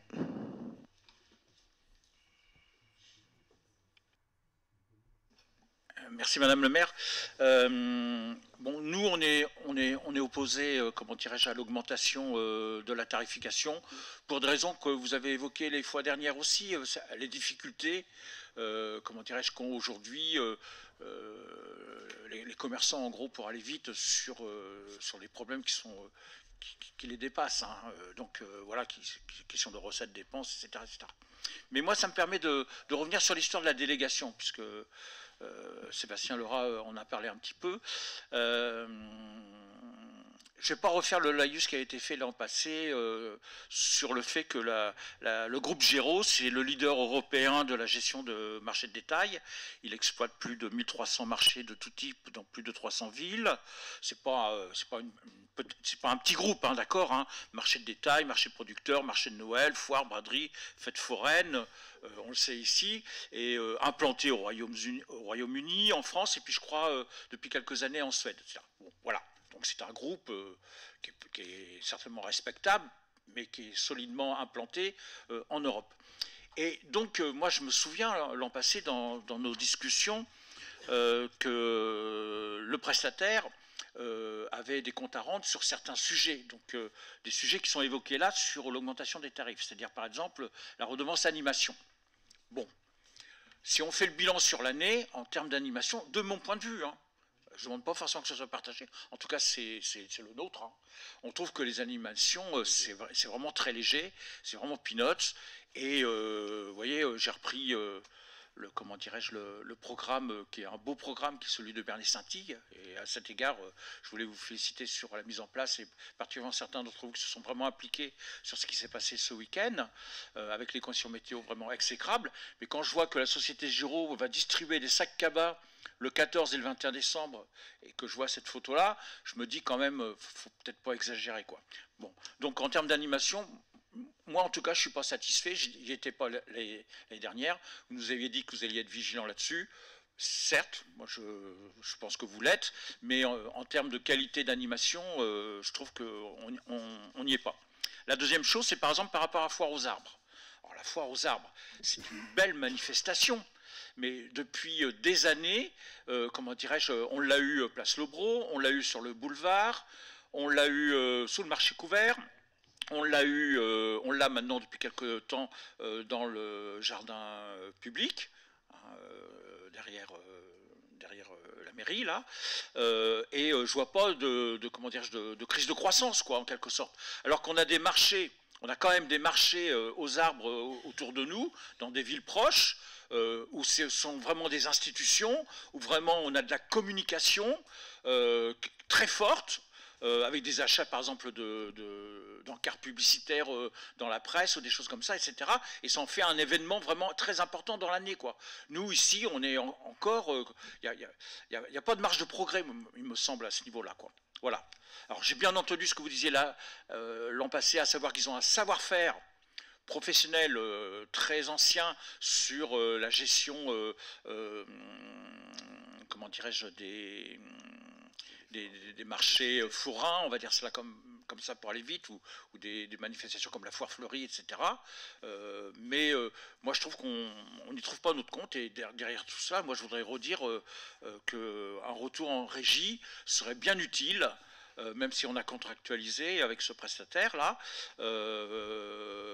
parce que par exemple le marché de Brionne, qui est en régie, bah, ça fonctionne très bien. Le marché du Neubourg, j'ai téléphoné pour voir si c'était encore en régie. Hein. Donc, marché du Neubourg, il marche très bien. Marché de Lisieux, j'ai pas réussi à obtenir, j'ai une réponse pour savoir s'ils étaient passés en régie, de régie à délégation de service ou pas. Mais c'est un marché qui marche très bien aussi. Et en régie, ça marche très bien aussi, quoi. Voilà. Oui, alors je voudrais apporter une petite précision concernant les animations. Hein, comme il vous a été indiqué, une redevance est payée par chaque commerçant, donc chaque samedi. Cette somme qui est collectée par l'entreprise Géraud est à la disposition des représentants des commerçants pour proposer des animations. C'est-à-dire que ce n'est pas Géraud qui propose réellement, c'est en concertation avec les commerçants. Et je dois dire que j'ai été un peu surpris par les propositions qui nous ont été faites par les commerçants en question. Ils sont 5 à représenter l'ensemble des abonnés. Et je dois dire qu'à la fois sur l'augmentation, ils n'ont émis aucune contradiction.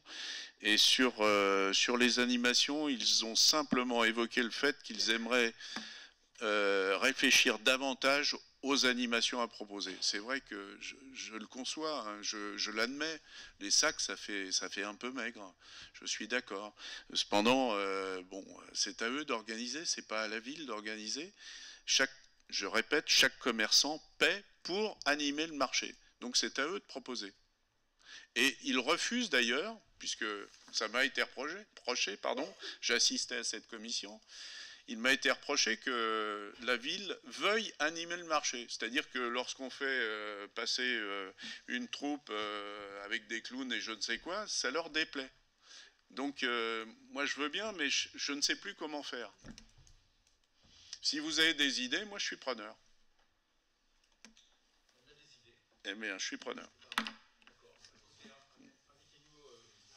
À la commission, bah, très bien, allons-y, on le fera. Ah non, elle a eu lieu le 5 novembre. Non, mais c'est la commission marché. C'est la commission marché qui passe. Voilà.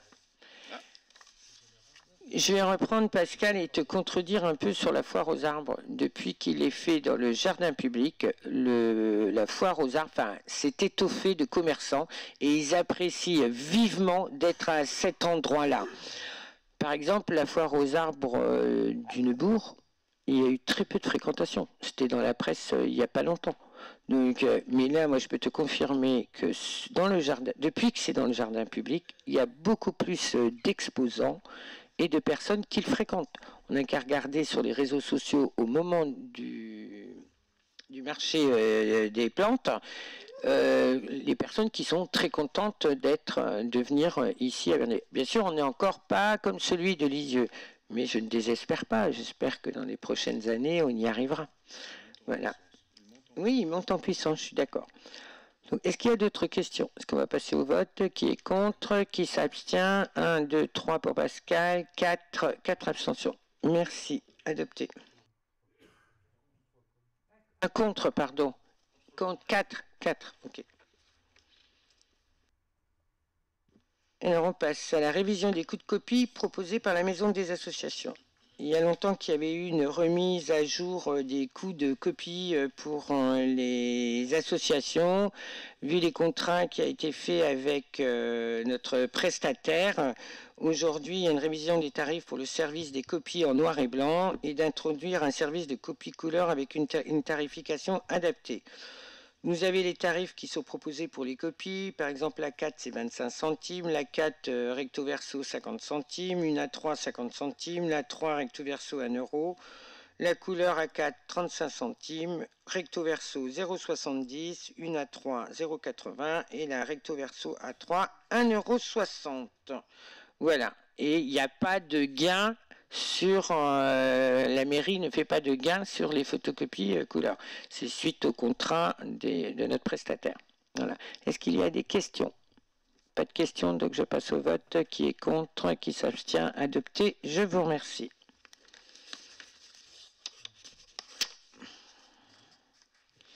Je vais donner la parole à Madame Béatrix concernant la convention de partenariat entre l'association Bleu Banane et le musée des Beaux-Arts de la ville de Bernay.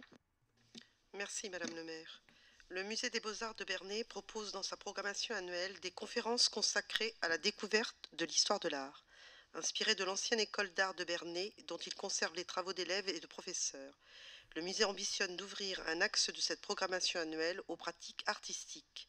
S'inscrivant dans la politique culturelle développée depuis plus d'1 an et intitulée « Culture pour tous », il s'agit ici de proposer aux différents publics des temps d'apprentissage artistique ouverts à tous et complémentaires au temps scolaire.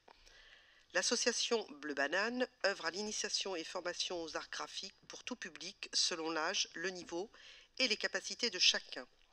Elle organise des cours et ateliers dans ses locaux ainsi que des interventions extérieures.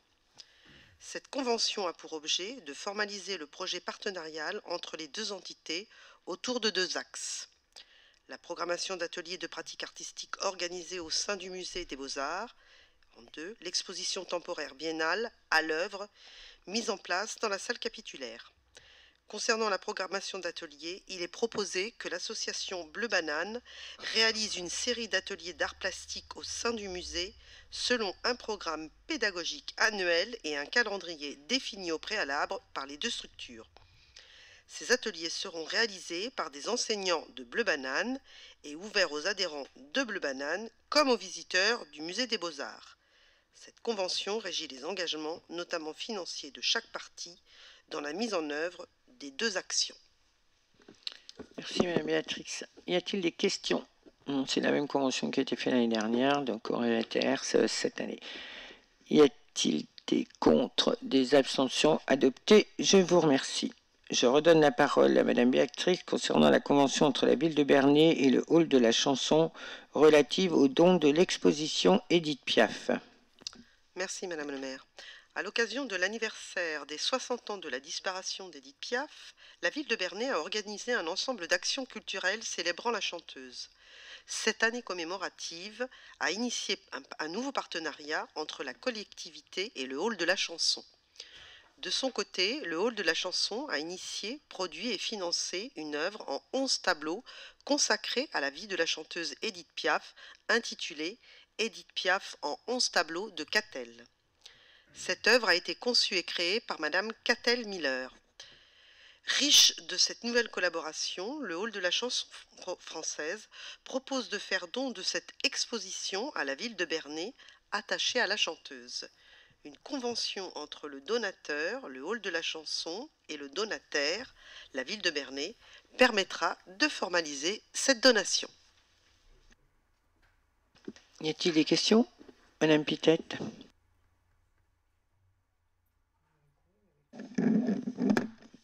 Merci. Je suppose qu'il s'agit des grands tableaux qui sont dans le hall du Piaf, mais 11, ça commence à faire beaucoup. Oui, mais ce qu'on va essayer de faire, c'est de changer un peu à chaque fois, parce Ah oui. voilà, parce que moi j'aimerais bien en mettre un ici sur ces grands murs, mais apparemment, il faut que je pose la question au directeur du hall de la chanson. Il ne veut pas qu'on sépare les œuvres, qu'elles soient éparpillées un peu partout.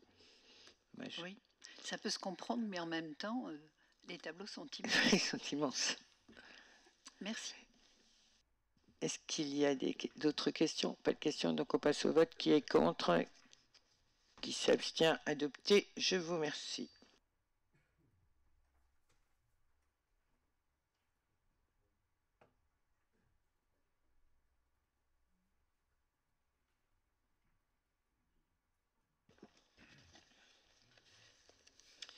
Alors, la délibération 21, c'est la validation de la convention de portage avec le PFN. La ville de Bernay a reçu le 10 octobre 2024 une déclaration d'intention concernant la propriété 6-15 rue Gaston Follop, à Bernay évidemment. Je vous passe le cadastre d'une surface de 75 m² pour un prix de 95 000 €.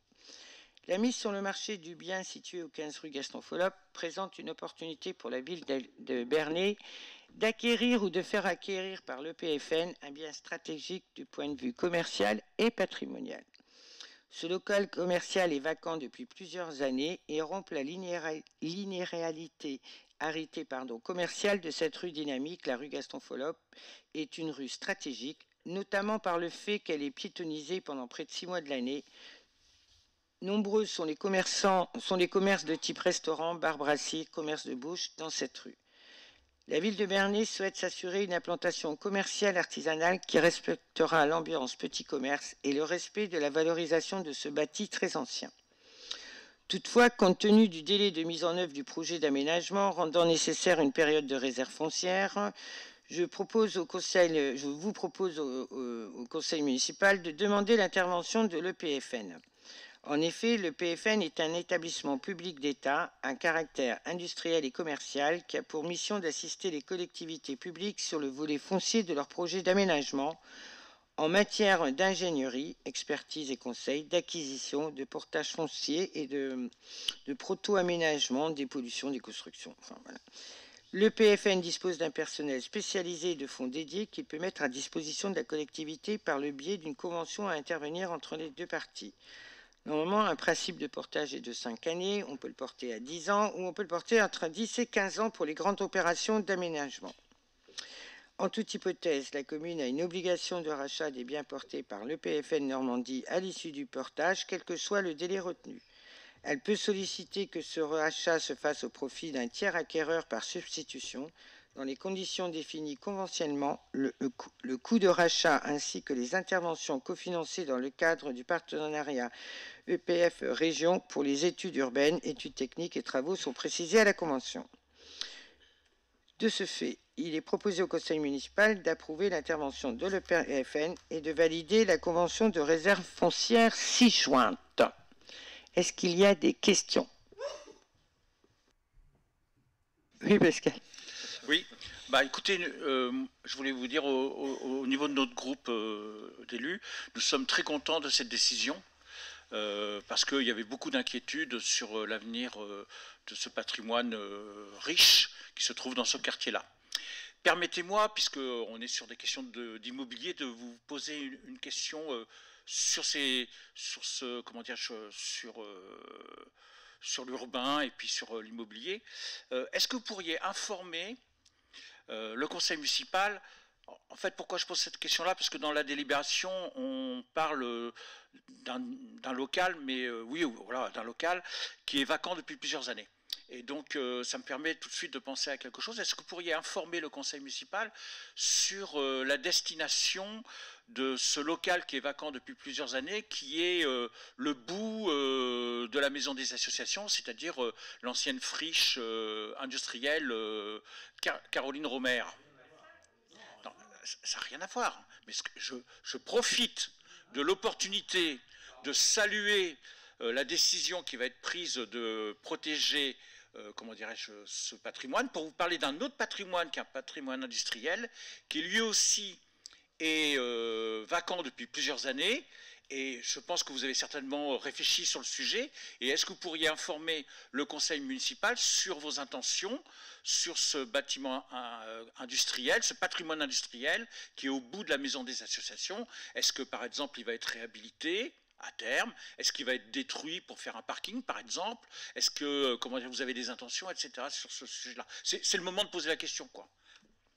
Je réponds à la première. Oui, on va racheter rue Gaston Follop. Comme on a dit, on va aider à l'installation de commerces avec des loyers à prix modérés pour lancer les commerces et qui perdurent quand même un peu plus longtemps. On n'a pas décidé ce que ce sera dans une commission, mais au départ, ça peut être un prix de loyer à 25%, deuxième année 50%, troisième, voilà. C'est pour faciliter l'installation de commerce et je pense sincèrement qu'on reproduira cet acte d'achat d'immeubles pour ne pas laisser des commerces vacants.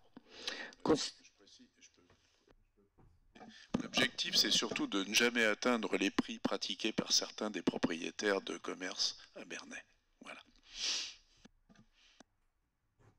Je reprends pour la deuxième question sur le bâtiment au bout de Caroline Romer. Je ne sais pas si vous avez lu les décisions que j'ai prises. Nous avons demandé un diagnostic amiante pour ce bâtiment parce que justement on ne sait pas si on doit le détruire. Voilà, parce qu'a priori la structure elle n'est pas en très bon état. Donc il nous faut pour avant tout de prendre des décisions et autres, il faut qu'on ait le diagnostic amiante. Voilà. Pour l'instant, il n'y a pas de réflexion, est-ce qu'on détruit, est-ce qu'on réhabilite, qu'est-ce qu'on va en faire? Pour l'instant, il faut juste quand même qu'on sache où on va. Est-ce qu'il y a d'autres questions? Madame Pitette. Merci. Peut-être je n'ai pas très bien compris, mais donc vous souhaitez acheter et le faire porter par le PFN. Et avez-vous déjà une idée précise d'une société, d'une entreprise, d'un commerce quelconque qui pourrait s'y installer? Et d'ici là, faut-il refaire les travaux et remettre à niveau? Je donne la parole à M. Chouin. Le fait que le PFN, comment dirais-je, rachète ce bien, n'exclut en aucune manière la possibilité pour la ville de faire les travaux nécessaires, à la fois, comme vous pouvez le constater, en toiture et éventuellement à l'intérieur, puisque jusqu'à présent, nous n'avons pas encore pu le visiter. Une demande a été faite dans ce sens. Mais nous avons, bien que le PFN soit propriétaire, la possibilité à la fois d'engager des travaux et de louer à la suite. Donc l'objectif, dès lors que le bien sera en capacité d'accueillir un nouveau commerçant, nous le mettrons sur le marché de telle sorte que préférentiellement un nouveau commerçant, un jeune tant qu'à faire, puisse s'installer dans des conditions favorables avec un loyer progressif tel que l'a expliqué Madame le maire. François. Oui, merci. Par rapport à votre présentation, est-ce que vous pouvez nous préciser le type de commerce que vous allez accepter et le type de commerce que vous refuserez? Et vous avez précisé aussi que vous vouliez continuer à faire ce genre d'achat. Pouvez-vous nous indiquer dans quelle zone vous rachèterez les commerces en vente à Bernay dans le futur? Merci. Ça, François, je ne sais pas qu'est-ce qu'il y aura à vendre dans Bernay. Ben, surtout le centre-ville, puisque l'intérêt, c'est quand même qu'on ne perde pas l'attractivité de notre centre-ville.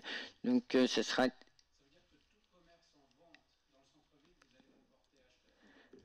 tout dépend ce que c'est. Enfin, tout dépend. On ne peut pas acheter tout, hein, parce que sinon, franchement, je sais pas.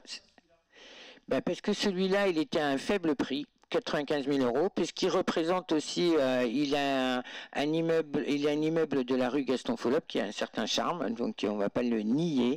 Et donc on trouvait que c'était l'occasion de faire notre premier achat. C'est notre premier investissement dans ce cadre-là, et donc pour y installer un commerce. Le commerce, on ne sait pas, on n'a pas l'idée encore de ce qu'on pourrait être. Sûr et certain, c'est qu'il n'y aura pas de kebab. Ça, c'est sûr et certain qu'on ne mettra pas un kebab dans cet immeuble-là. On ne mettra pas non plus un magasin de lunettes. On ne mettra pas non plus une agence immobilière. On ne mettra plus tout ce qu'on a exclu du PLU, des assurances et autres. Il va falloir un véritable commerce. Et donc, dès lors qu'on aura pu aller visiter ce commerce et regarder l'état exact du commerce, on fera les travaux nécessaires et on mettra sur le marché, on fera comme un appel d'offres où on appellera pour que s'il y a des personnes qui ont des idées d'installation mais qui ne peuvent pas parce que les loyers sont un peu trop onéreux à Bernay ou qui n'ont pas un financement bancaire important pour acheter un immeuble, on les aidera à l'installation. Mais pour l'instant, je ne peux pas dire c'est quoi les commerces. Qui a d'autres questions? Il n'y a plus de questions, donc on passe au vote. Qui est contre? Qui s'abstient? Adopté. Je vous remercie.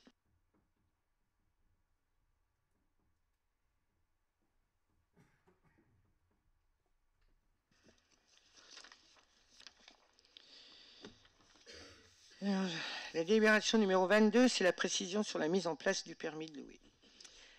L'Intercom l'IBTN a validé lors de sa séance au Conseil communautaire du 28 novembre 2024 la mise en place sur le territoire de la ville de Bernay, faisant suite à une délibération municipale du 16 octobre 2024. La délibération intercommunale fixe la date du 1er juillet 2025 comme entrée en vigueur du permis de louer à Bernay avec les régimes d'autorisation et de déclaration.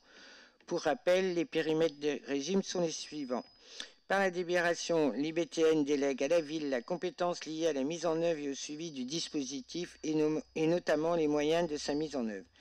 Ainsi, il appartient à la ville de décider de l'organisation du dispositif qui serait la suivante. Les dossiers de déclaration et d'autorisation seront disponibles sur le site internet de la ville et en mairie au jour et heure d'ouverture. Une adresse mail permis-de-louer@bernay27.fr sera créée spécifiquement pour la mise en œuvre du service. Les dossiers seront déposés par courrier à l'accueil de la mairie ou via l'adresse mail dédiée au service. Une communication municipale globale précédera la mise en place de la mesure. Voilà ce que j'avais à dire sur le permis de louer. Est-ce que vous avez des questions à ce sujet? On en a débattu la dernière fois lors du conseil, donc je passe au vote. Qui est contre? Qui s'abstient? Adopté. Je vous remercie.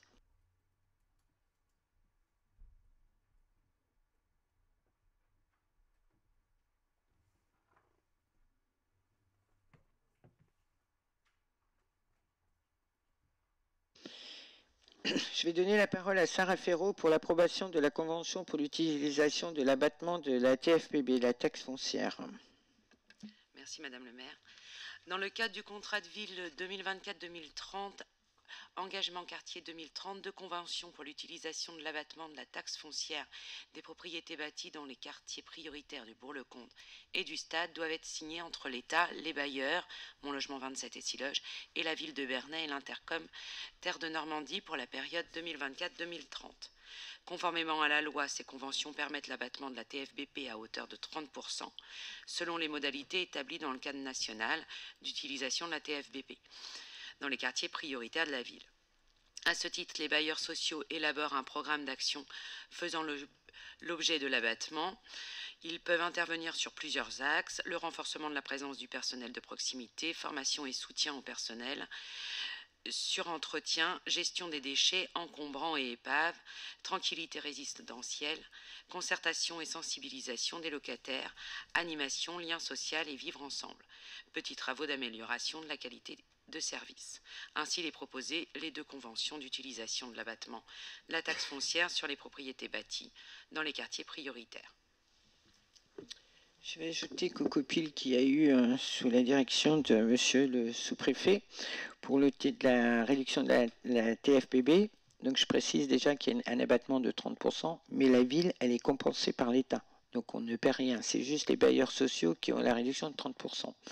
Il a été décidé au dernier COPIL que Mon Logement 27 et la Siloge allaient mettre 3 appartements sur le stade à disposition du dispositif OREF pour les violences intrafamiliales, qui vont également installer des jeux pour les petits sur le stade dans le petit square qui est en face du tennis, et des jeux pour les tout petits sur le Bourg-le-Comte également, et sur au Lila DC, enfin dans les immeubles de DAD, il y a un petit terrain de sport qui est là, et donc ils vont y installer des buts de basket et de foot comme vous pouvez voir sur les city stades, voilà. Et après bien sûr ils vont apporter d'autres améliorations dans l'environnement de leur logement. Voilà. J'ai demandé à Sarah Ferraud pour qu'un prochain conseil puisse nous faire un peu un retour sur le dispositif OREV qu'il y a sur la ville, c'est-à-dire ce qu'il y a sur les violences intrafamiliales. Je voulais aussi qu'elle nous partage que ce dispositif ne touche pas qu'une seule partie de la population, et qu'il y a plus de populations qu'on ne pourrait croire qui y sont touchées. Donc au prochain, je pense que c'est au prochain conseil, elle reviendra devant nous pour vous parler de ce dispositif. Voilà. Est-ce qu'il y a des questions? S'il n'y a pas de questions, donc on passe au vote. Oui, M. Louis Chouin ne prend pas part au vote vu qu'il est président de Siloge. Donc, qui est contre? Qui s'abstient? Adopté, je vous remercie.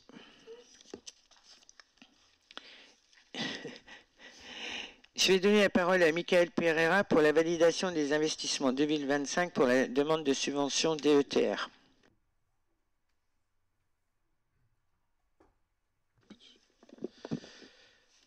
Merci Madame le maire. Effectivement, dans le cadre de son projet de redynamisation du territoire, la ville de Bernay continue ses investissements.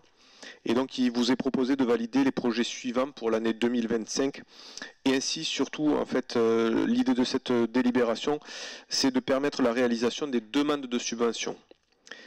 Donc, les premières subventions concernent les investissements scolaires, notamment la rénovation des sols et des peintures de l'école maternelle Bourg-le-Comte pour un montant de 122 724 €, avec une demande de DETR à hauteur de 49 090 €.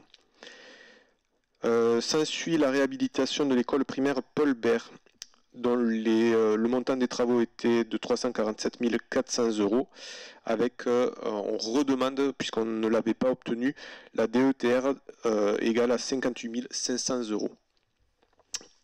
Ensuite viennent les investissements liés au bâtiment administratif, et notamment le changement des fenêtres du bâtiment de l'hôtel de ville à hauteur de 79 639 €, avec une demande de DETR de 23 891 €. En troisième position viennent les équipements sportifs de Nibailly, dont M. Chouin a parlé, pour un montant total d'1 229 748 € de travaux, et une demande au niveau de la DETR décile de 427 516 €. Et enfin, l'extension du système de vidéoprotection sur le périmètre du parking de la gare, pour être plus précis, pour un montant de 41 666 €, avec une demande de DETR de 12 500 €. Alors je précise que les demandes qu'on redépose à la DETR en 2025, ce sont à la demande du préfet, puisque en 2024, comme la préfecture avait en termes de subventions bien financées pour le pôle multimodal et le centre aquatique, ils nous ont demandé de le repasser cette année. C'est pour ça que vous avez juste la DETR qu'on demande, puisque les autres financements, on les a obtenus. Est-ce qu'il y a des questions? Ce n'est pas des nouveaux projets, c'est des projets qui étaient déjà inscrits l'année dernière, et comme le Stade Bailly, on va le refaire cette année.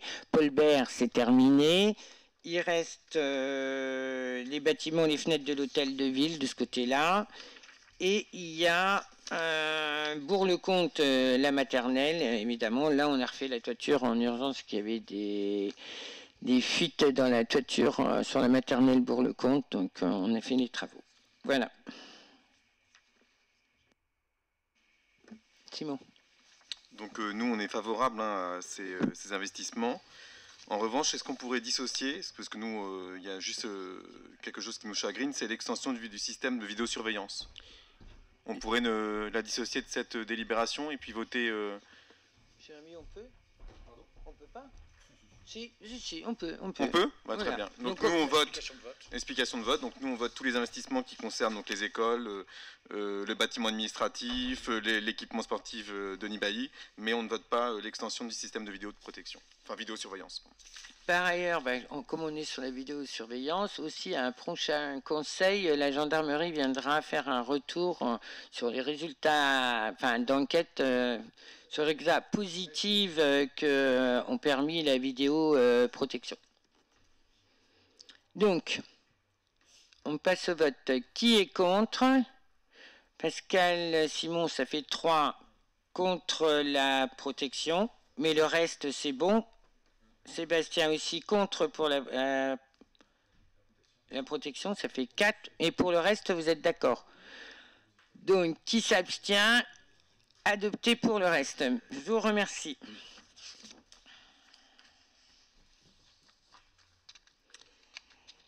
Alors, il y a l'instauration de l'exonération de la taxe foncière suite à des travaux de rénovation d'énergie. Les communes, elles peuvent, sur délibération, accorder une exonération de taxe foncière sur les propriétés bâties pour une durée de 3 ans, en faveur des logements achevés depuis plus de 10 ans au 1er janvier de la première année au titre de laquelle l'exonération est applicable, qui ont fait l'objet, par le propriétaire, de dépenses de prestations de rénovation énergétique et d'équipements associés. Cette exonération s'applique aux logements pour lesquels le montant total des dépenses payées en cours de l'année qui précède la première année d'application de l'exonération est supérieur à 10 000 € par logement, ou lorsque le montant total des dépenses payées au cours des 3 années qui précèdent l'année d'application de l'exonération est supérieur à 15 000 € par logement. L'exonération est d'un taux fixé par le conseil municipal compris entre 50 et 100%. Afin de bénéficier de cette exonération, les propriétaires doivent remplir les conditions prévues au 3e alinéa de l'article 270-0 bis 1 du CGI et réaliser la déclaration auprès du service des impôts avant le 31 décembre de l'année en cours pour une application l'année suivante. Par exception, en vertu de l'article 143 de la loi de 2023, et du 29 décembre 2023 des finances pour 2024, l'institution doit se faire avant le 28 février 2025 pour une application pour 2025. La déclaration par les administrés auprès du service des impôts étant à réaliser avant le 31 mars 2025. Aussi, il vous est proposé d'instituer une exonération de taxe foncière de 50% sur les logements achevés depuis plus de 10 ans au 1er janvier de la première année d'exonération ayant fait l'objet de dépenses d'équipement destinées à l'économie d'énergie. Voilà. Est-ce que vous avez des questions? Est-ce que vous trouvez que c'est une bonne idée? Pourquoi? Bah non, mais le problème, c'est que c'est pas sous condition de revenu, donc c'est ça que j'aurais trouvé ça plus, pour un principe d'équité, j'aurais trouvé ça mieux que ce soit sous condition de revenu, c'est-à-dire que les propriétaires qui ont les moyens de faire ces travaux quand même de 10 000 €, est-ce qu'ils ont besoin d'une exonération de la taxe foncière à un montant de 50%? C'est ça la question dont je me pose. C'est une question d'équité en fait, vraiment, que je me pose. En toute franchise, on a les autres dispositifs pour les personnes qui n'ont pas de revenus, comme l'ANA et sur l'OPA. Donc là, on espère ouvrir à tous les propriétaires, parce que justement pour qu'ils fassent des travaux de rénovation d'énergie, puisque les autres dispositifs, ils sont basés sur les conditions de revenus. Et donc là, c'est encore un plus, on essaie, on verra bien de toute manière ce qu'on aura comme dossier, parce qu'il y a quand même, ça passe quand même par les impôts qui valident si la condition d'énergie est bien réalisée, et après ça revient devant nous. Voilà. Ça peut bénéficier aux locataires. que votre mail, c'est que ce soit des propriétés à destination de location. Oui, mais c'est un peu... Oui, mais ça intègre tout le monde, parce que aussi on peut avoir des personnes âgées qui voudraient faire de la rénovation d'énergie, parce que dans leur maison, hein, ça leur permet aussi. On ne peut pas faire que en destination des locataires. Il faut qu'on ouvre à tout le monde si on veut avoir des travaux d'énergie. Enfin, oui, alors, c'est-à-dire que nous, on fait une différence entre la propriété d'usage et la propriété pour faire de la spéculation. Ce qui est le cas sur Bernay pour certains propriétaires. Vous comprenez que nous, on ne met pas tout le monde au même niveau. Un propriétaire d'usage qui décide plutôt que de mettre 15 000 euros dans une voiture, mettre 15 000 euros pour rénover l'appartement ou la maison pour des économies d'énergie, nous, ça nous convient bien. Par contre, un propriétaire qui fait de la spéculation et qui fait du business avec et qui va bénéficier de cette disposition, de ces 50%, nous, ça nous gêne. C'est pour ça que je vous disais, on est partagé là, sur ce sujet-là. Parce que ça va dans le bon sens, mais en même temps, il y a une question de l'équité. Oui. Ouais. Non, quand les appartements, pour répondre à la question qui était comme ça, volante, sur la question des locataires, mais vous savez que c'est les locataires, comment dirais-je, qui, à un moment donné, comment dirais-je, on demande la participation des locataires à travers leur loyer, quoi, enfin les augmentations de loyer, etc. On le sait bien. Oui. Oui, vous avez raison, Pascal. Maintenant, l'objectif aussi, c'est d'éviter les passoires thermiques. On préfère, c'est malheureux, mais on préfère, entre guillemets, donner une carotte effectivement aux propriétaires pour qu'ils fassent des travaux et éviter les passoires thermiques, notamment pour les locataires. Donc voilà, en fait, c'est ça l'idée. Mais oui, je comprends tout à fait votre point de vue.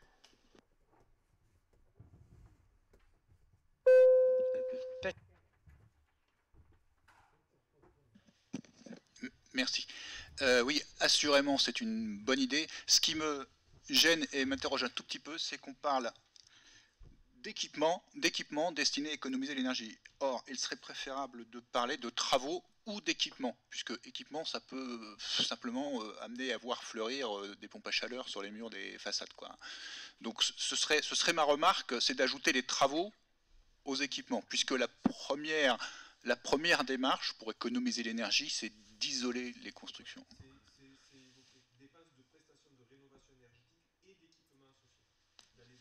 Merci. Oui, et puis pour apporter une précision à ce qu'évoque le groupe représenté par Simon Jaraille et Pascal Ditch, le dispositif qui est encadré par l'État et la loi ne permet pas de distinguer les propriétaires des autres. Enfin, des propriétaires locataires, des propriétaires d'usage, etc. Mais, bon, moi je mettrais un petit bémol sur les gens qui investissent à Bernay pour spéculer. Spéculation à Bernay est compliquée. Hein. Bon, enfin, voilà, simplement.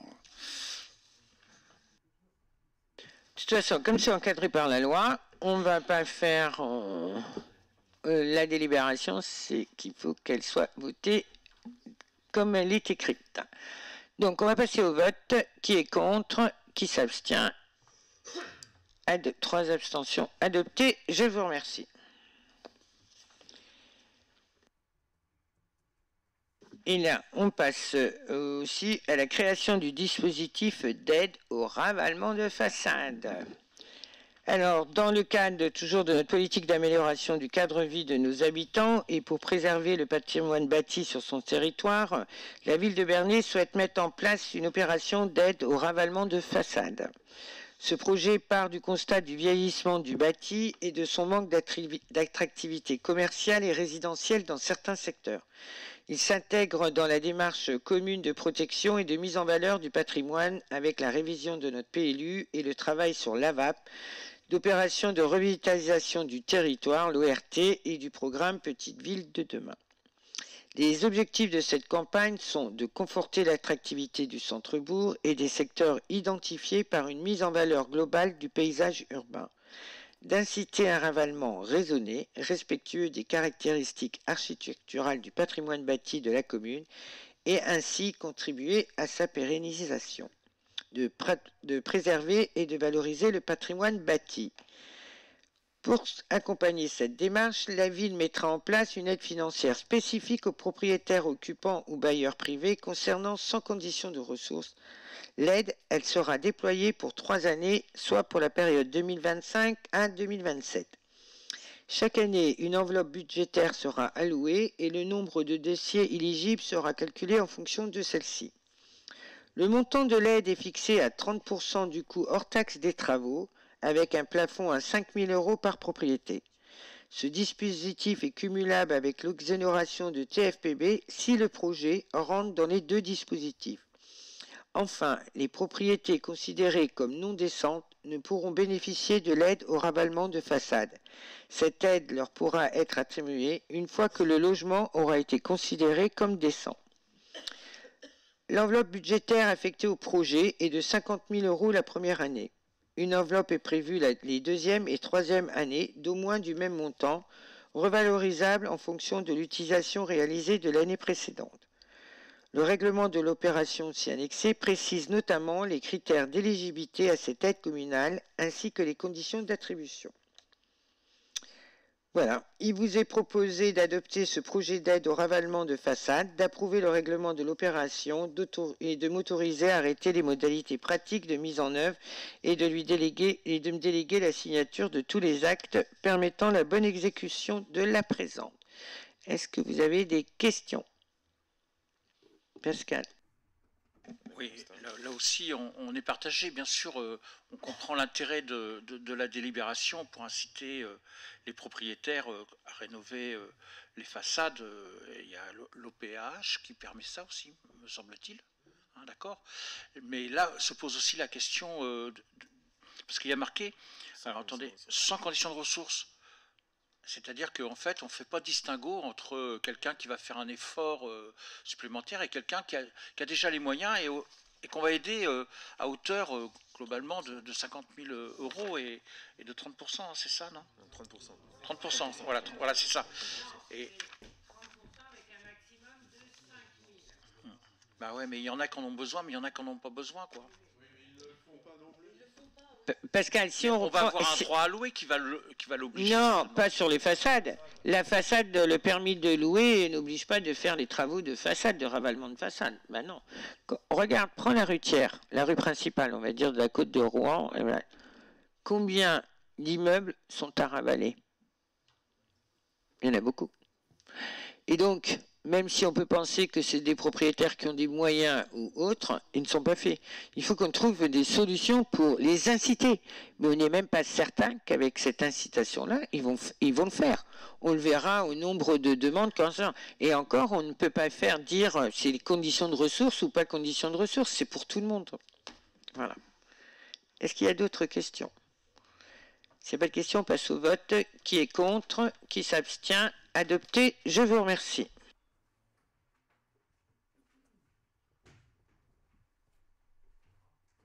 Le dernier, c'est les comptes rendus des décisions que j'ai prises entre le 1er octobre et le 30 novembre. Est-ce que vous avez des questions à ce sujet?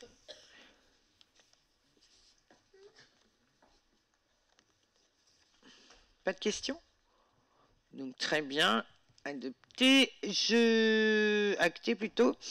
Eh bien écoutez, je vous souhaite à chacun une bonne soirée, de bonnes fêtes de fin d'année, parce que je ne pense pas qu'il y aura un nouveau conseil avant les fêtes de l'année, à moins que, on ne sait jamais. Mais en tous les cas, je vous souhaite de belles fêtes de fin d'année. Profitez bien de vos familles et prenez bien soin de vous. Je vous souhaite une bonne soirée et le conseil est levé. La séance du conseil est levée.